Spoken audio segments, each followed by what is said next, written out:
Ou seja, não dá para continuar esticando essa corda cada vez mais, e esticando, inclusive, com a minha não ida aos Estados Unidos.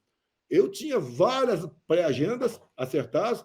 Quem faz o meio de campo meu lá é meu filho Eduardo Bolsonaro, que foi um brilhante trabalho de relações públicas e de política internacional, e as pessoas vão perguntar, não está presente por quê? Amanhã, eu vou de manhã no aeroporto aqui em Brasília, eu vou acompanhar minha esposa Michele, triste, que ela está indo sozinha para os Estados Unidos, tá? Vai fazer a sua parte lá, e vai ser perguntado, cadê o Bolsonaro? Não tem uma condenação em cima de mim. O Supremo já autorizou gente condenada no passado a sair do Brasil. Não tem nenhuma condenação. E a historinha de possível fuga. Fala pessoal, sejam bem-vindos! Começando mais um vídeo recheado de informações importantíssimas. Mas antes, inscreva-se agora mesmo no canal, deixe o seu like e compartilhe esse vídeo com o máximo de pessoas. Assim você vai estar me ajudando demais. Giro na tela e notícias a seguir.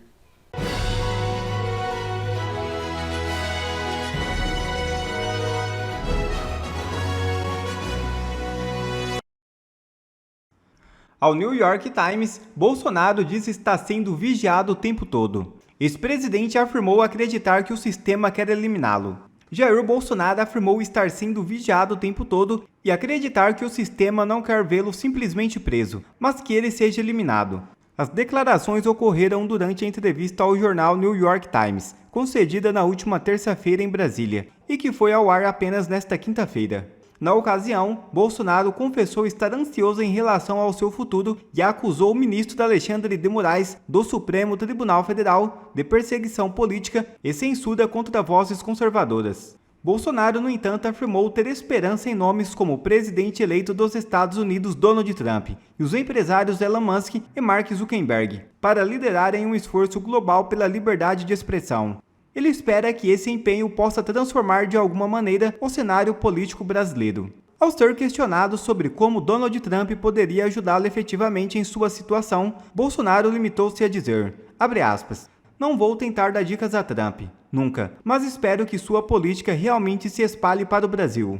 Fecha aspas.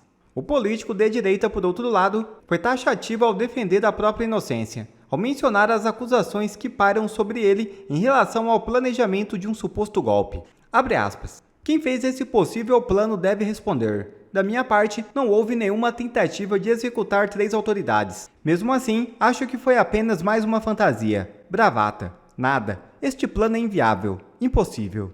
Fecha aspas. Ainda com apenas um print, Bolsonaro escancara o absurdo que acaba de acontecer, desmascarando a perseguição de Alexandre de Moraes. O ministro do STF negou o pedido e o recurso de Jair Bolsonaro para ir à posse de Trump nos Estados Unidos. Moraes chegou a citar um absurdo risco de fuga. Bolsonaro, com apenas um print, escancarou o quanto a decisão de Moraes é absurda. Em sua conta no X, Bolsonaro publicou o print de uma reportagem da Veja, onde afirma que Lula, mesmo condenado a 25 anos de prisão em 2 processos na Lava Jato, não teve restrições para realizar viagens.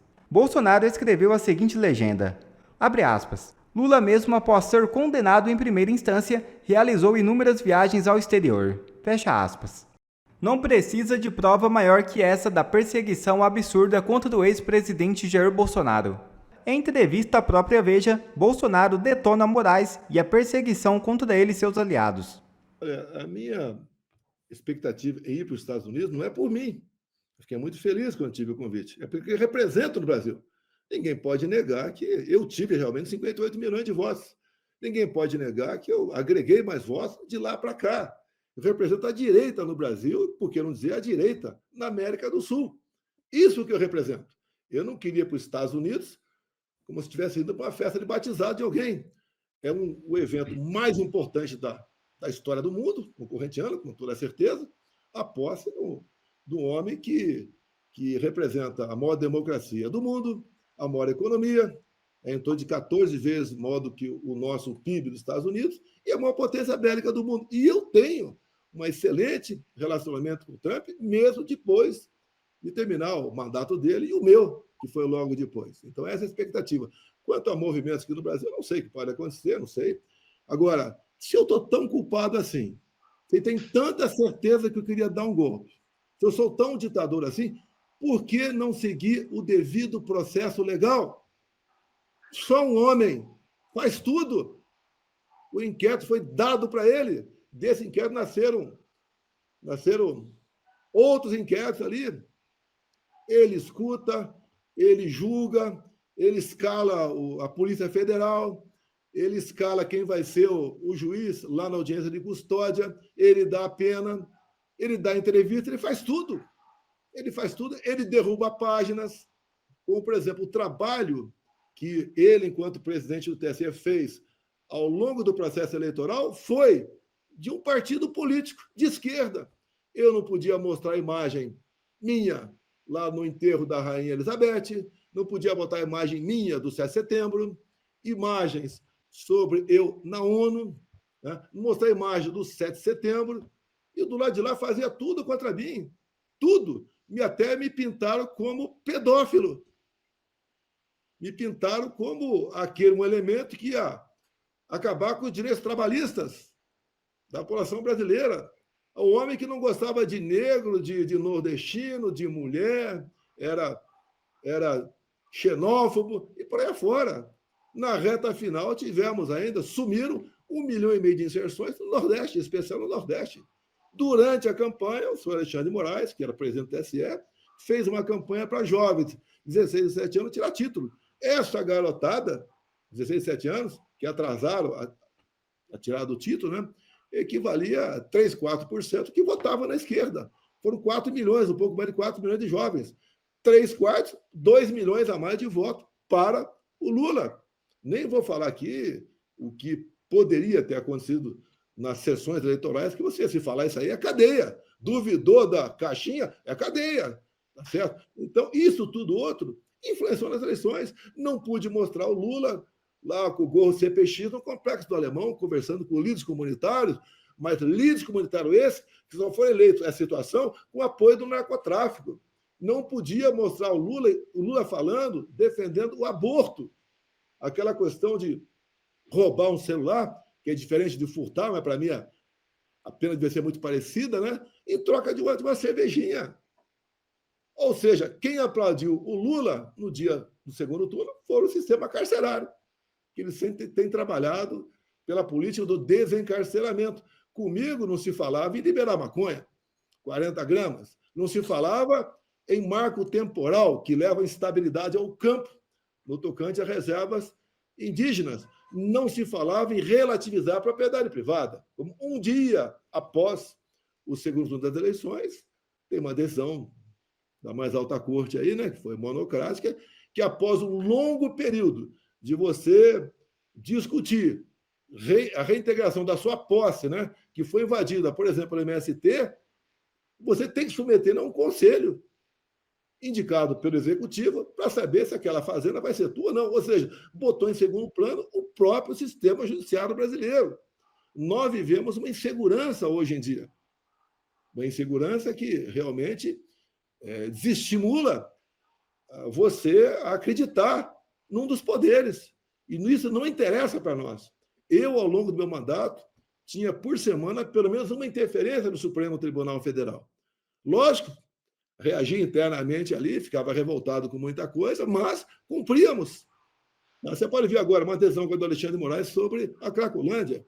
O Ricardo Nunes, prefeito de São Paulo, tem 24 horas para explicar o muro na Cracolândia. 24 horas. É combinado, com toda certeza. O PSOL entra com a ação, cai lá e resolve o assunto. Ou seja, defendendo traficantes, dando um sinal, não se meta com consumidores, que ele tem traficantes também, que pode complicar a situação para você. Essa insegurança que a gente vive, essa o tempo todo querendo censurar as mídias sociais, depois das mídias sociais vai ser a mídia tradicional, porque vai ter concorrência entre jornais, com toda certeza, tá? Isso é péssimo. Eu lembro, há 2 anos, quando buscou-se votação para urgência do projeto que regulamentar as mídias sociais, foi entrar em campo. Meu partido não, já tinha contato com eles, mas vários parlamentares de outros partidos, e por 5 votos não foi aprovada a urgência do projeto que falava em censura das mídias sociais. Se tivesse sido aprovado lá atrás, depois da urgência, o Nicolas não teria feito esse vídeo. Um vídeo limpo, honesto, sem marqueteiro, pelo que eu sei. O Nicolas é uma pessoa que sabe cuidar da sua imagem e tem boas propostas, apesar da sua idade, 27 anos, é um garoto, muito jovem ainda, mas tem a cabeça muito no lugar, e o vídeo dele foi decisivo nessa questão do Pix. Ou seja, tudo que eu falei aqui, o trabalho do justiça eleitoral não é ter simpatia por um lado ou por outro. Não é falar, salvamos, depois das eleições, salvamos a democracia. Salvar a democracia botando no colo do Lula, que vive agora não, desde há muito, com ditaduras pelo mundo todo. O trabalho eleitoral é buscar zelar pela lisura por ocasião das eleições. E agora vem com essa narrativa de golpe. Não foi dado um passo sequer, nem para uma medida constitucional. O que está na Constituição você pode usar. Dá para usar? Não dá para usar? Tudo bem, tá certo? Agora, não usamos. Agora, tentou dar um golpe? Parece que se aplica 17 anos de cadeia nesses pobres coitados que participaram aqui do 8 de janeiro, que nós lamentamos e repudiamos qualquer ato de depredação. Mas condenar pessoas com filhos pequenos, com avós, com famílias destruídas, outras fugindo lá para a Argentina, para outros países, 17 anos de cadeia, é um abuso, isso é um absurdo. Tem um editorial hoje, não sei se é no Estado de São Paulo, na Folha, falando sobre esse assunto, um jurista que é tido como de esquerda. Ou seja, não dá para continuar esticando essa corda cada vez mais, e esticando, inclusive, com a minha não ida aos Estados Unidos. Eu tinha várias pré-agendas acertadas. Quem faz o meio de campo, meu filho Eduardo Bolsonaro, que foi um brilhante trabalho de relações públicas e de política internacional, e as pessoas vão perguntar, não está presente por quê? Amanhã, eu vou de manhã no aeroporto aqui em Brasília, eu vou acompanhar minha esposa, Michele, triste, que ela está indo sozinha para os Estados Unidos, tá? Vai fazer a sua parte lá, e vai ser perguntado, cadê o Bolsonaro? Não tem uma condenação em cima de mim. O Supremo já autorizou gente condenada no passado a sair do Brasil. Não tem nenhuma condenação. E uma historinha de possível fuga, eu tive na Argentina, saí do Brasil, ninguém tem dificuldade para sair do Brasil, tendo algum recurso, sem passaporte. Parece aqui que a justiça aqui é a mais perfeita do mundo. Né? É a justiça suíça aqui, o relógio suíço. Tá? Não queremos aqui brechas. Agora, me privar do passaporte, quando no passado permitiram que Lula saísse do Brasil, né? Umas acusações, uma das justificativas foi que, enquanto não esgotaram todos os recursos, ele não pode ser privado do seu direito de ir e vir. Outras pessoas condenadas pelo Lava Jato saíram também a rodar pelo mundo, porque essa perseguição em cima de mim, golpista, tá? Ditador, não pode fazer isso, não pode fazer aquilo, esse inferno o tempo todo com gente do meu lado, Braga Neto preso, uma centena presa aqui em Brasília, na Papuda, aqui, sobre o 8 de janeiro. Imagine quem tem filho pequeno, não poder ver seu filho. Essa mulher que pintou lá, perdeu o mané, errou, tudo bem, exagerou. Agora, no despacho, está lá substância inflamável. Eu não sei qual a pena dela, se é 14, 17 anos. Tem 2 filhos pequenos. Lá atrás, a esposa do Cabral saiu da cadeia, não foi para a cadeia porque tinha 2 filhos pequenos. Pequenos, mas muito maiores do que esse dessa senhora aqui em Brasília aqui agora. Então, eles estão vivendo uma situação de, eu não digo pré-ditadura, ditadura, onde se espera que o ditador saia do executivo, sai agora, está aí aparecendo, né? Do parte de uma pessoa do Poder Judiciário. Nós não podemos continuar esticando essa corda. Isso vai ter fim um dia. Não podemos continuar fazendo injustiça no Brasil. Nós queremos paz. Eu não quero fazer uma bancada enorme de senadores para caçar quem quer que seja. Eu quero para mostrar que, olha, ninguém saia do seu quadrado. Cada um faça a sua parte. E eu tenho esperança em recuperar a democracia do meu Brasil. O senhor vem repetindo que é candidato em 2026 à presidência da República, né? Todo mundo sabe que o senhor tem uma barreira judicial aí muito grande para transpor, para poder colocar de pé uma candidatura. E enquanto o senhor está atuando na esfera judicial para tentar, de alguma forma, recuperar os direitos de disputar uma eleição, tem uma ala muito grande da direita que defende que o governador Tarcísio de Freitas seja candidato ao Planalto, tendo a primeira-dama Michele como vice. E a gente sabe também que tem um time para isso, né? Em abril, se o governador Tarcísio decidir concorrer ao Planalto, ele tem que deixar o governo. Eu pergunto para o senhor, quando que o senhor imagina que o prazo que o senhor tem, pessoal do senhor, para continuar acreditando nessa candidatura que o senhor está sustentando ou anunciar apoio a um aliado, a um nome que o senhor acredite que possa representar a direita em 2026? Boninho, o que seria democracia, né? É respeitar o devido processo legal, é nós respeitarmos a Constituição, as leis. Me tornar inelegível por quê? São 2 inelegibilidades de 8 anos. A primeira, abuso de poder político por reunir-se com embaixadores. Mas eu não posso mostrar agora o inquérito 1361. A reunião com embaixadores, eu tive algum ganho político com isso? Esperou-se trocar 2 ministros do TSE, que é a lista tríplice indicada por Lula, para botar a inelegibilidade em pauta. E daí eu perdi por 5-2. A outra inelegibilidade, abuso de poder econômico, 7 de setembro de 22.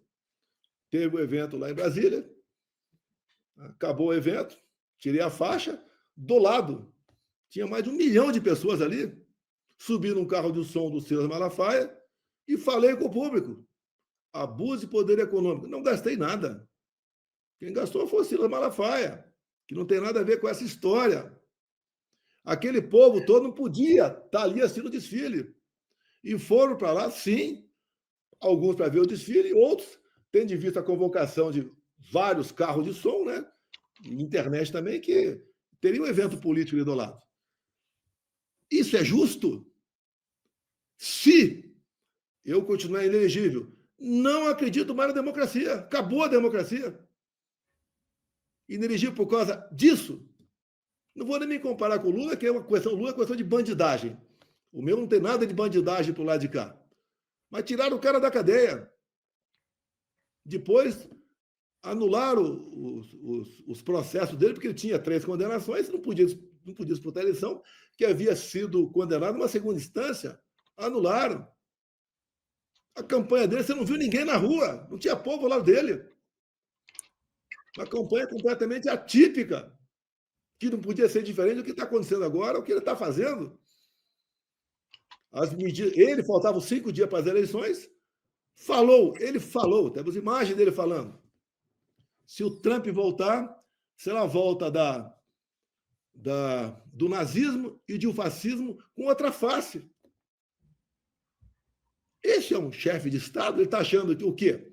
A questão da Venezuela é outra. O pessoal às vezes fica surpreso, a Venezuela com voto no papel, sim. Foi lá atrás uma negociação com os Estados Unidos, que queria voltar a comprar petróleo da Venezuela, e, em contrapartida, entrou um sistema confiável. E o Maduro aceitou o voto impresso. Malandramente, o que o Maduro fez? O voto impresso, eu não vou ganhar de ninguém, né?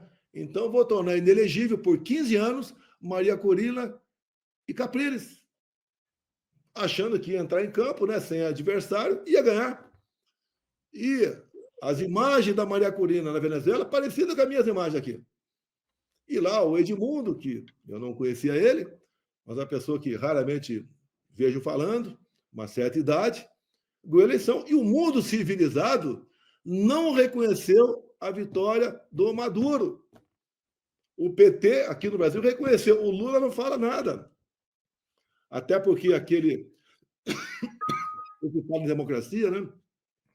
Aquele tombo do Lula no banheiro, né? Estaria cortando a unha, caiu. Poucos dias depois, tinha um encontro do BRICS na Rússia. O Lula, obviamente, não foi, tendo em vista o tombo dele, né? Mas foi para lá quem? Foi o Maduro para lá. Ele sabia que o Maduro ia para lá. Mas não foi em função do tombo. Vamos parar por aqui, não vamos desconfiar de nada aqui.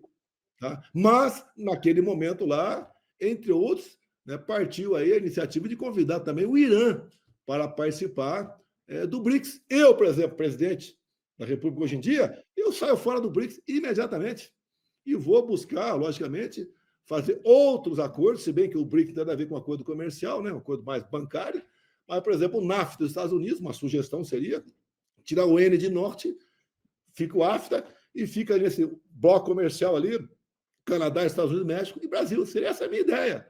Entre outras coisas, jamais eu ia falar, como o Lula falou, e botar de lado o padrão dólar. Jamais.